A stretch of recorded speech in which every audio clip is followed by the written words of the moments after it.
نعبد و ایاک نستعین صدق اللہ مولانا العظیم۔ یا اکرم الخلق مالی من الوذ به سواک عند حلول الحادث العممی مولاي صل وسلم دائما ابدا علی حبیبک خیر الخلق کلہم۔ سورہ فاتحہ کی آیت نمبر 4 اور اس کا دوسرا حصہ وَإِيَّاكَ نَسْتَعِينُ، آج ہم اس کے متعلق کچھ سیکھنا چاہ رہے ہیں۔ معنی آپ کے علم میں آ چکا کہ بندہ مومن اللہ کی بارگاہ میں عرض گزار ہوتا ہے کہ ہم تیری ہی عبادت کرتے ہیں اور تجھ سے ہی مدد مانگتے ہیں۔ عبادت کا ذکر پہلے ہے، استعانت اور مدد کا ذکر بعد میں ہے۔ اس کی ایک وجہ یہ ہے کہ عبادت وسیلہ ہے اور مدد مقصد اور مقصود ہے۔ وسیلہ مقصد سے پہلے ہی بولا جاتا ہے۔ رحمت عالم صلی اللہ علیہ وآلہ وسلم نے فرمایا، بنی اسرائیل کے 3 لوگ سفر کے دوران ایک غار میں پھنس گئے۔ غار پر جو پتھر تھا وہ حرکت کر کے آگے ہوا اور غار کا منہ اور دہانہ مکمل طور پر بند ہو گیا۔ انہوں نے اپنی ساری قوت اور طاقت استعمال کی، لیکن پتھر وزنی تھا، اپنی جگہ سے ہٹ نہ سکا اور وہ قید ہو گئے۔ اب ان کا مقصد غار سے باہر نکلنا ہے، یہ مقصد ہے جس کے لیے وہ پتھر کو حرکت دیتے ہیں، ہلاتے جلاتے ہیں، کیونکہ مقصد یہ ہے کہ وہ باہر نکلے۔ تو اس مقصد کو حاصل کرنے کے لیے اپنی جسمانی طاقت سے جب وہ مایوس ہو گئے تو انہوں نے دعا کا سہارا لیا۔ اور آپ کو پتا ہے کہ دعا بھی عبادت ہے۔ حضور علیہ الصلوۃ والسلام کا ارشاد عالی ہے، الدعاء مخ العبادہ، دعا صرف عبادت نہیں، عبادت کا مغز ہے۔ مقصد ہے غار سے باہر نکلنا، اور اس مقصد کو پانے کے لیے وہ عبادت کا سہارا لے رہی ہے۔ ایک شخص نے عرض کی، یا اللہ میں نے فلاں نیکی کی تھی، تھوڑا سا پتھر سرک گیا۔ دوسرے نے کہا، یا اللہ میں نے فلاں نیکی کی تھی، پتھر اور اپنی جگہ سے سرک گیا۔ تیسرے نے کہا، یا اللہ میں نے فلاں نیکی تیری رضا کے لیے کی تھی، پتھر مکمل اپنی جگہ سے ہٹ گیا۔ وہ تفصیل میں جان بوجھ کے نہیں جا رہا کہ وہ کن نیکیوں کا حوالہ دے رہے ہیں، صرف مثال سے بات سمجھانا ہے کہ عبادت پہلے ہوتی ہے اور وسیلہ بعد میں ہوتا ہے، کیونکہ وسیلہ مقصد ہوتا ہے۔ تو ایاک نعبد و ایاک نستعین، اس میں مقصد یہ ہے کہ اللہ کی نصرت مل جائے، اللہ کی مدد مل جائے، اللہ کی دستگیری نصیب ہو جائے۔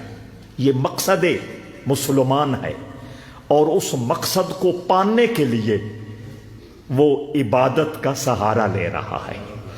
تو مقصد بعد میں ہوتا ہے، وسیلہ پہلے ہوتا ہے۔ تو نستعین مقصد ہے، عبادت وسیلہ ہے، اس لیے ایاک نعبد و ایاک نستعین، ہم تیری ہی عبادت کرتے ہیں اور تجھ سے ہی مدد چاہتے ہیں۔ اب طالب علموں کے لیے ایک بات کرنا چاہتا ہوں، وہ اور توجہ سے اس کو سماعت فرمائیں گے۔ قرآن مجید نے ایک جگہ ذکر فرمایا، یا مریم اقنتی لربک واسجدی وارکعی مع الراکعین، اے مریم اپنے رب کے لیے یعنی اپنے رب کی رضا کے لیے جھک جا، سجدہ کرتے ہوئے اور رکوع کرنے والوں کے ساتھ رکوع میں جھک جا۔ حالانکہ رکوع پہلے ہوتا ہے اور سجدہ بعد میں ہوتا ہے، اور یہاں حضرت مریم سے کہا جا رہا ہے کہ سجدہ کر اور رکوع کر، ترتیب کے الٹ ہو گیا۔ تو یہ مثال اس لیے سمجھائی گئی اور یہ مثال اس لیے دی گئی کہ ضروری نہیں انس کہ واو ترتیب کے لیے ہی آئے۔ یا مریم اقنتی لربک واسجدی وارکعی مع الراکعین، ضروری نہیں کہ واو ترتیب کے لیے آئے، لہذا ایاک نعبد و ایاک نستعین میں واو عطف کے لیے ضرور ہے، ترتیب کے لیے نہیں ہے۔ طالب علم اس کو نوٹ کر رہے ہیں اور سمجھ رہے ہیں۔ اور اس میں تیسری حکمت بھی ایک بیان کی گئی، بہت ساری حکمتیں مفسرین نے بیان کی، لیکن جو آسان ممکن ہیں وہ میں آپ تک پہنچا رہا ہوں۔ عبادت کا ذکر پہلے کیا، نستعین کا ذکر بعد میں کیا۔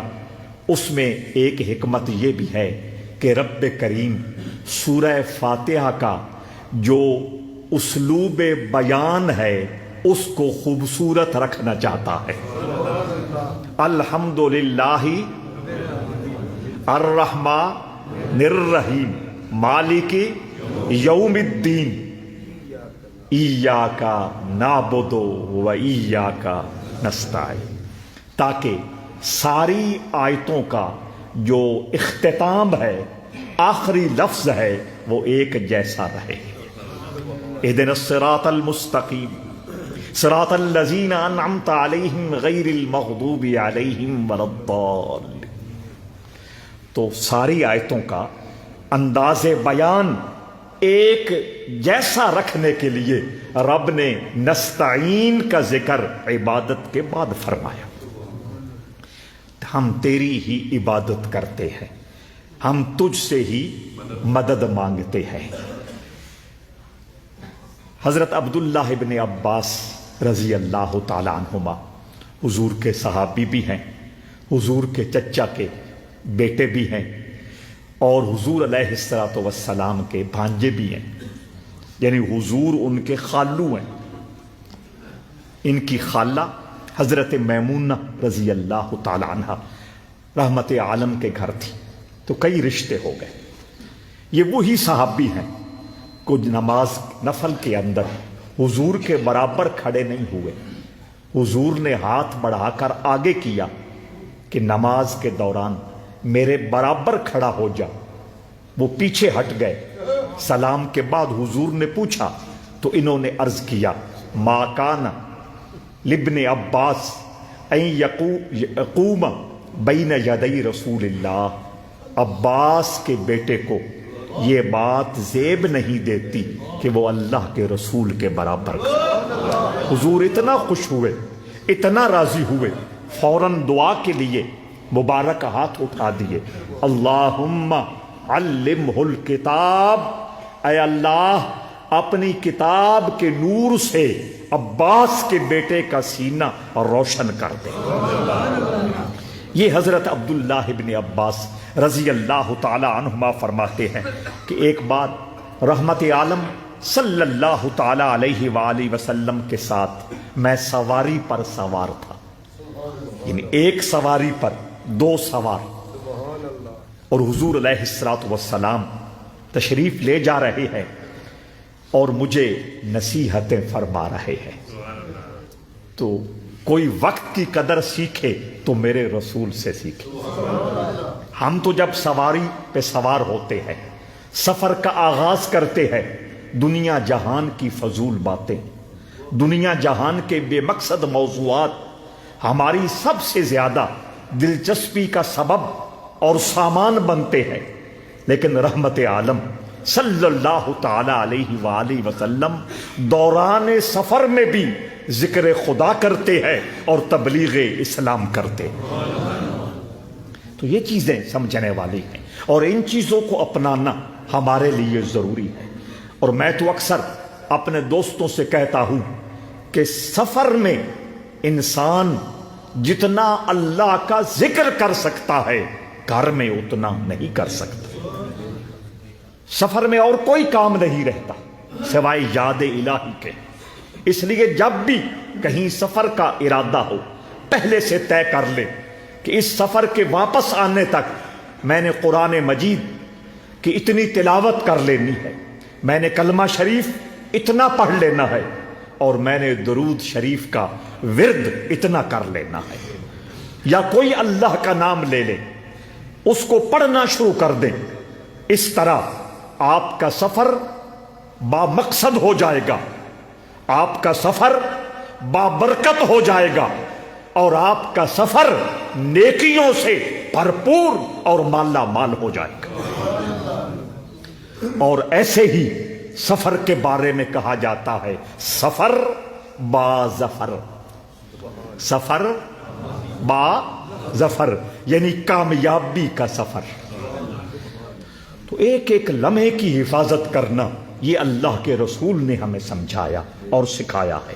اب سفر کے دوران نصیحتیں فرما رہے ہیں، دین کی تبلیغ کر رہے ہیں، بہترین زندگی گزارنے کے گر ارشاد فرما رہے ہیں۔ حضرت عبداللہ ابن عباس فرماتے ہیں کہ حضور علیہ السلام نے سواری پر بیٹھے تھے اور میں آپ کے پیچھے تھا، اور حضرت علیہ السلام نے فرمایا بیٹے تم کو چند باتوں کی تعلیم دیتا ہوں، وہ ہم بھی سیکھ لیں۔ تعلیم کا معنی یہ ہوتا ہے سیکھنا، جاننا۔ تو آقا نے فرمایا عبداللہ میں تمہیں چند باتوں کی تعلیم دیتا ہوں، روشنی اور نہیں ہو سکتی۔ یاد رکھو، تم اللہ کو یاد رکھو، اللہ تمہاری حفاظت کرے گا۔ کون مومن ہے جو اللہ کی حفاظت کا امیدوار نہیں ہے اور طلبگار نہیں ہے؟ اس کے لیے حضور علیہ السلام نے نسخہ دے دیا، اپنے رب کو یاد رکھ، اپنے رب کو اپنے خیال میں رکھ، اپنے رب کو اپنے تصور میں رکھ، اپنے رب کے ذکر سے اپنی زبان کو تر رکھ، تو اللہ کی حفاظت کے کڑے اور پہرے میں رہے گا۔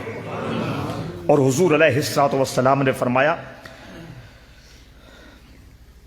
جب تم اللہ کو یاد رکھو گے، جہاں اللہ تمہاری حفاظت کرے گا وہاں اللہ تمہارے سامنے بھی آ جائے گا۔ اللہ وجود سے پاک ہے، اللہ جسم سے پاک ہے، اللہ کی کوئی شکل، کوئی صورت، کوئی شیپ نہیں ہے۔ سامنے آنے کا مطلب یہ ہے، رحمت عالم صلی اللہ تعالی علیہ وآلہ وسلم فرما رہے ہیں کہ تمہیں یہ مقام مل جائے گا اور تمہیں یہ کیفیت نصیب ہو جائے گی کہ ہر وقت تمہارے دل میں یہ یقین کامل رہے گا کہ اللہ مجھے دیکھ رہا ہے۔ سامنے آنے کا مطلب یہ ہے کہ اللہ مجھے دیکھ رہا ہے۔ اور یاد رکھے جس کا یہ یقین پختہ ہو جائے اللہ مجھے دیکھ رہا ہے، وہ نفس اور شیطان کے جال سے بچ جایا کرتا ہے۔ میں اس پہ تفصیلاً عرض کر چکا ہوں۔ اللہ ناظری، اللہ مجھے دیکھ رہا ہے۔ اللہ حاضری، اللہ میرے پاس موجود ہے۔ اللہ معی، اللہ میرے ساتھ موجود ہے۔ تو یہ مقام حضور علیہ السلام نے فرمایا جب تم اللہ کو یاد کرو گے، اس کا ذکر کرو گے، تو انعامات میں سے ایک انعام یہ ہے کہ تمہیں یہ یقین کامل نصیب ہو جائے گا کہ اللہ تمہیں دیکھ رہا ہے۔ اور حضور علیہ السلام نے فرمایا جب تم مدد طلب کرو تو اللہ سے مدد طلب کرو۔ یہ ہمارا عنوان ہے کہ جب بھی مدد مانگو اللہ سے مدد مانگو. سنیں حضور علیہ الصلوۃ والسلام نے فرمایا اگر تم مدد مانگو تو اللہ سے مدد مانگو. پوری امت بھی مل کر تمہارا نقصان کرنا چاہے تمہارا نقصان نہیں ہوگا, اور پوری امت مل کر اللہ نہ چاہے اور پوری امت تمہیں فائدہ دینا چاہے تمہیں فائدہ حاصل نہیں ہو سکتا, کیونکہ طاقت کا مرکز اللہ کی ذات ہے, خزانوں کا مالک اللہ کی ذات ہے, قوت و توانائی کا سرچشمہ اللہ کی ذات ہے. جب طاقت بھی اسی کی, مال بھی اسی کا, خزانہ بھی اسی کا, قریب بھی وہی, غنی بھی وہی, پھر اس کے علاوہ بندہ جائے تو کہاں جائے؟ اس لیے جب بھی مدد مانگو اذا استعنت, جب بھی مدد مانگو استعینوا اللہ, اپنے اللہ سے مدد مانگو. تو یہ ترمذی شریف میں حضرت عبداللہ ابن عباس رضی اللہ تعالی عنہما سے حدیث روایت کی گئی. تو اس حوالے سے آج ہم نے یہ سیکھنا ہے کہ جب بھی کوئی مشکل پیش آ جائے, خواہ وہ بیماری کی شکل میں ہو, خواہ وہ مالی معاملات کی شکل میں ہو, خواہ وہ معاشرتی حوالے سے عزت بے عزتی کا کوئی ایشو ہو, یا دنیا کا کوئی بھی مسئلہ جس کو ہم مسئلہ سمجھ رہے ہیں, ایسے حالات میں مسلمان کی شان یہ ہے کہ اس کی زبان کھلے تو اللہ سے سوال کرتے ہوئے, اس کا سر جھکے تو اللہ کی دہلیز پہ جھکے, اور وہ مدد مانگے تو حی قیوم ذات سے مدد مانگے. حضرات ذی وقار حضرت سیدنا ابراہیم خلیل اللہ بت خانہ میں تشریف لے گئے.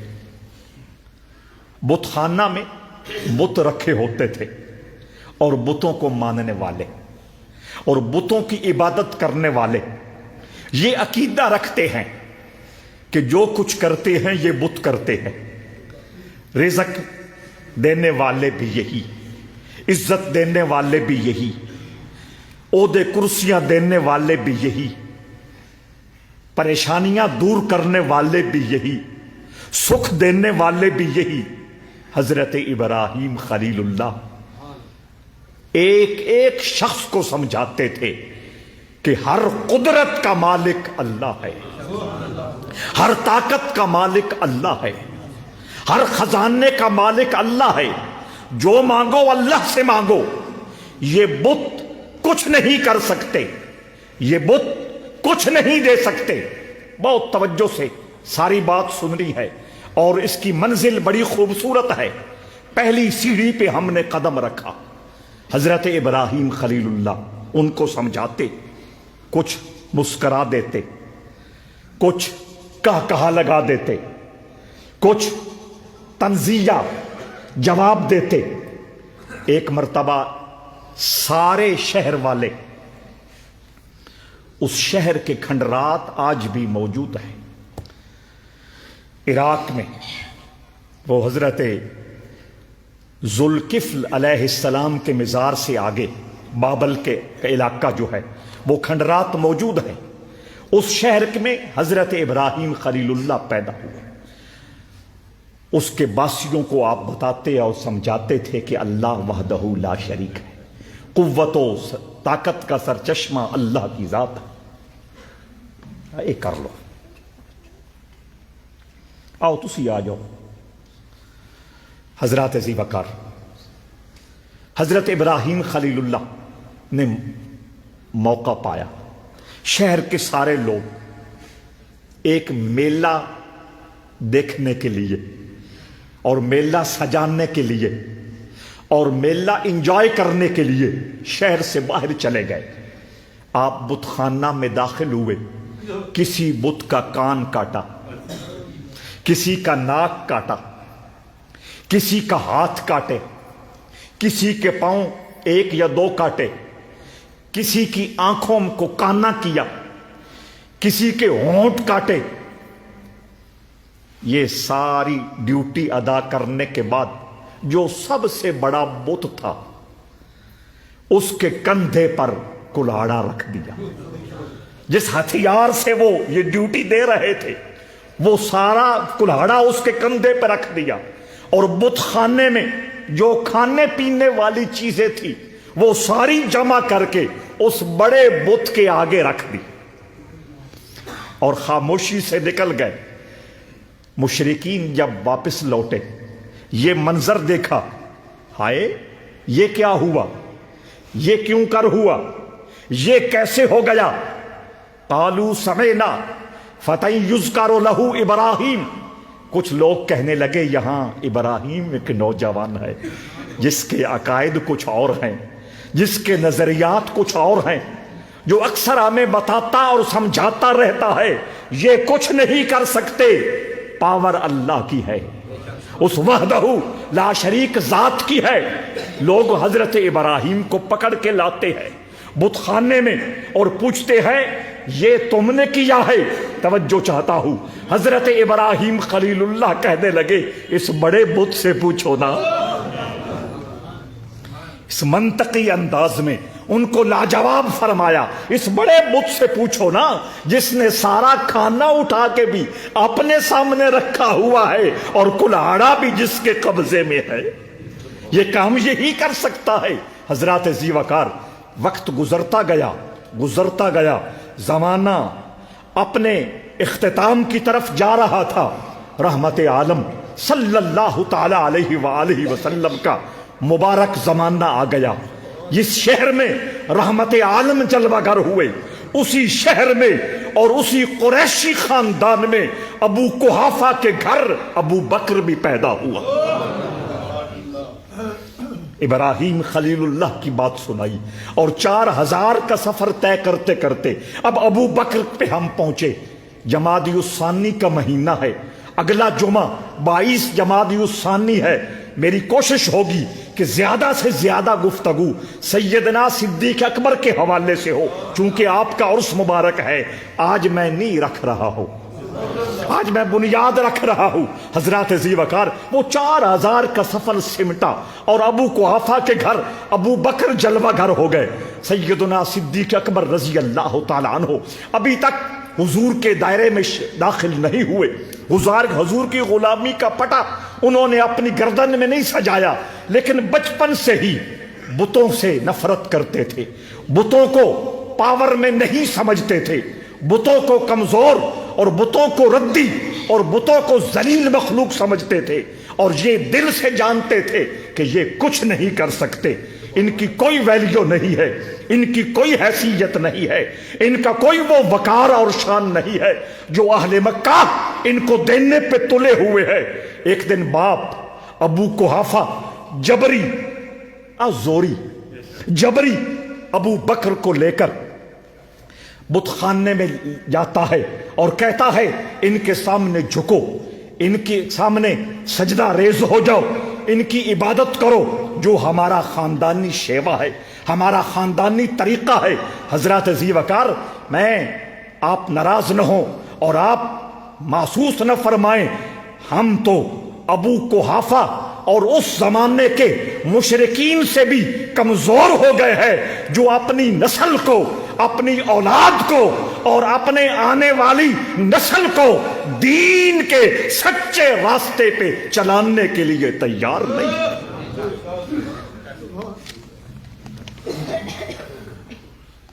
وہ جھوٹے تھے، وہ مذہب جھوٹا تھا، اس جھوٹے مذہب کی بیخ کنی کے لیے قرآن اترا تھا، اس جھوٹے مذہب کو دنیا سے مٹانے کے لیے رسول اللہ جلوہ گر ہوئے تھے، اس جھوٹے مذہب کی بنیادیں ہمیشہ کے لیے ہلانے کے لیے رحمت عالم نے نعرہ توحید بلند کیا تھا، اسی جھوٹے مذہب کو بیخ کنی کے لیے رحمت عالم کے سامنے جب کہا گیا آپ مکہ کی سرداری قبول کر لے یا آپ جتنا چاہیں مال و دولت قبول کر لیں یا پورے عرب کی جتنے خاندان ہیں ان میں سے جو سب سے خوبصورت دوشیزہ ہے اس کو نکاح میں قبول کر لیں. صرف ہمارے جھوٹے خداؤں کو، ہمارے خداؤں کو جھوٹا نہ کہے. رحمت عالم نے اپنے چچا جان کو جواب دیا تھا، یہ مال، یہ سرداری، یہ رشتے بہت معمولی پیشکش ہے. اگر یہ میرے ایک ہاتھ میں سورج رکھتے ہیں، دوسرے ہاتھ میں چاند رکھتے ہیں، میں پھر بھی جو دعوت لے کے نکلا ہوں اس سے پیچھے نہیں ہٹوں گا. اور میں اپنی اولاد کو اللہ کے دروازے پہ جھکانے کے لیے تیار نہیں. میں اپنی اولاد کو رحمت عالم صلی اللہ تعالی علیہ وآلہ وسلم کی محبت کی خوشبو ان کے سینوں میں بسانے کے لیے تیار نہیں ہوں. جس نبی نے کہا تھا علموا اولادکم حب نبیکم، اپنی اولاد کو نبی کا پیار سکھلاؤ. وہ کیسے سکھلائیں گے؟ حضور کی شانیں بیان کریں گے، حضور کی عظمت و شان کی بات کریں گے، بچوں کے سامنے حضور کے مرتبے اور حضور کے خداداد اختیارات کے تذکرے چھیڑیں گے. ان ننھے ننھے دماغوں اور دلوں میں حضور کی محبت کا شجر اور درخت تناور ہو جائے گا. جس نبی نے مجھے اور آپ کو یہ تلقین کی تھی کہ بچہ 7 سال کا ہو اس کو نماز کے لیے کھڑا کر دو، جس نبی نے مجھے اور آپ کو یہ سمجھایا تھا جب بچہ 10 سال کا ہو اس کو باجماعت نماز کا عادی بناؤ، جس نبی نے یہ سمجھایا تھا جب بچہ بلوغت کے دہلیز پہ پیر رکھ دے اگر نماز نہ پڑھے تو اس کو بدنی سزا بھی دو. نہیں جی، ٹھڈ بڑی ہے، اس سکول بھی جانا. توجہ ہے یا نہیں؟ ایسے ہی لوگ چند سالوں کے بعد اولاد کی بے وفائی کا شکوہ کرتے نظر آتے ہیں. اولاد کی طرف سے جن کو پالنے اور پوسنے کے لیے انہوں نے اپنا سب کچھ لگا دیا تھا، اولاد کی طرف سے وہ جفا اور وہ سختیاں نصیب ہوتی ہے کہ انسان جاگتے ہوئے اور جیتے ہوئے اپنے آپ کو قبر میں سمجھتا. اس لیے آج بھی موقع ہے. ابو قحافہ وہ مذہب شرک پہ تھا، جھوٹا مذہب تھا، لیکن بچے کو لے کر بت خانے میں چلا جاتا ہے کہ جاؤ ان کی عبادت کرو، چھوڑ کے واپس چلا جاتا ہے. بہت توجہ کا طلبگار ہوں. ان بتوں کا حال بھی سنا جو حضرت ابراہیم خلیل اللہ کے زمانے میں تھے.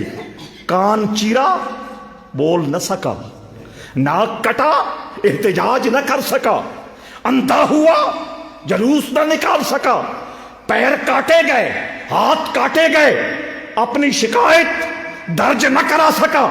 حضرات ذی وقار، آج دوسرا منظر 4000 سال کے بعد آسمان دیکھ رہا ہے کہ صدیق اکبر بالکل بچپنے میں ایک بت کے سامنے جا کے کھڑے ہوتے ہیں، کہتے انی جائع فاطعمنی، میں بھوکا ہوں مجھے روٹی کھلا.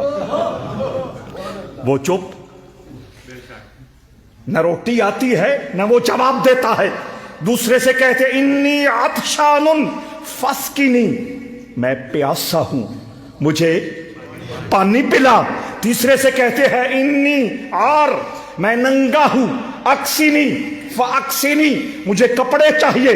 وہ بولتا نہیں ہے، کپڑے کہاں سے دستیاب ہو. جب تینوں سے مایوس ہو گئے آپ نے ایک پتھر اٹھایا اور ایک بڑے بت کے سامنے جا کے کہنے لگے انی ملقن علیکا حجرا فإن كنت إلها فامنع نفسك عنی. یہ جو پتھر دیکھ رہا ہے میں ابھی تمہیں رسید کرتا ہوں، ابھی میں تمہیں مارنے لگا ہوں. اگر الہ ہے، عبادت کے لائق ہے، اگر سچا خدا ہے تو پتھر کو روک کے دکھا. اس نے کیا کرنا تھا، اس نے کیا کہنا تھا؟ حضرت ابراہیم خلیل اللہ نے وہ پتھر اٹھا کر اس بڑے بت کے سینے پہ مارا اور وہ ٹکڑے ہو کر حضرت ابو بکر کے قدموں میں. ظاہر ہے وہ ایک بینس میں تھا، جب وہ بینس ختم ہو گیا اس نے گرنا تھا قدموں میں، اس دوران ابو قحافہ آ گئے، انہوں نے کہا یہ کیا منظر ہے، ان قدموں میں تو بیٹے کو ہونا چاہیے، ابو بکر کو ہونا چاہیے، اور سب سے بڑا بت بیٹے کے قدموں میں۔ ناراض ہوئے، غصے میں آ گئے، جوش بڑھا، اس کا بازو پکڑا، ابو بکر کا بازو پکڑا، ماں کے پاس لے آئے۔ ایک جمعی، بالکل یہی لفظ ہے عربی زبان میں، یہ تو نے کیا چیز پیدا کر دی ہے۔ ظاہر ہے وہ جوش میں تھے، غصے میں تھے۔ حضرت ابو بکر کی والدہ اپنے خامن سے کہنے لگی، جملہ سنیے، یا اس کو چھوڑ دیجئے، اس کو اپنے حال پہ چھوڑ دیجئے، جب یہ میرے پیٹ میں تھا ایک دن میں نے یہ بشارت سنی تھی، یہ آواز سنی تھی، کوئی کہنے والا کہہ رہا تھا، یا امۃ اللہ علی التحقیق ابشری بالولد العتیق اسمہ فی السماء الصدیق لرسول اللہ صاحب و رفیق۔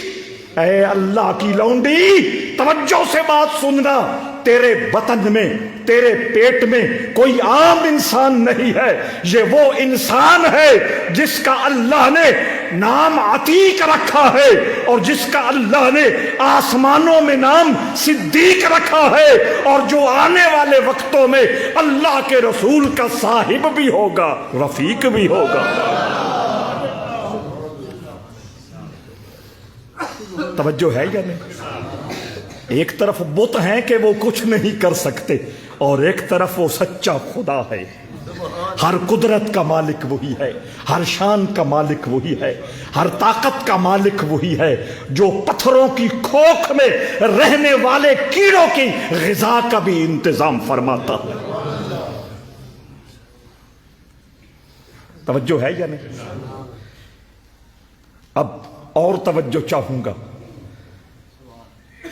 انہی بتوں پر قیاس کرتے ہوئے، انہی قیاس کرتے ہوئے دنیا کہتی ہے نبی کچھ نہیں کر سکتا، رسول کچھ نہیں کر سکتا، ولی کچھ نہیں کر سکتا۔